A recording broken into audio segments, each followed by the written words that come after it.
Hi అండి, అందరికీ నమస్కారం. మరుగుమందు ఏ విధంగా తయారు చేస్తారు, ఈ మరుగుమందు వల్ల ఉపయోగాలేంటి, దాని గురించి తెలుసుకుందాము. ఈ మరుగుమందు ఎవరినైనా సరే వశపరుచుకునే శక్తి ఉంటుందండి. ఎంతటి మొండి వ్యక్తులైనా సరే, ఎలాంటి కఠిన హృదయం ఉన్నా సరే, ఈ మందు వల్ల వాళ్ళని మనం మార్చుకోవచ్చు. మన మీద ప్రేమ అనేది విపరీతంగా పెంచుకోవచ్చండి.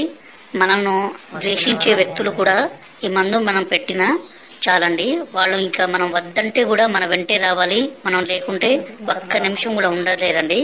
ఇక్కడ కనబడితే పసారండి. దీన్ని మనం బట్టలకి, చెప్పులకి, తలకి పోయడం ద్వారా ఎలాంటి మొండి వ్యక్తులైనా సరే మారిపోతారండి. అలాగే దీని పక్కన పౌడర్ అండి. ఈ పౌడర్ని మనం అన్నంలో కానీ, కర్రీస్లో కానీ, స్వీట్లో కానీ, కూల్ డ్రింక్స్లో కానీ, జ్యూస్లో కానీ కలిపి ఇవ్వచ్చండి. ఈ మరుగుమందు వల్ల ఎలాంటి చిన్నపాటి సైడ్ ఎఫెక్ట్స్ కూడా ఉండవండి. ఎందుకంటే స్వయంగా మేము తయారు చేస్తాం కాబట్టి.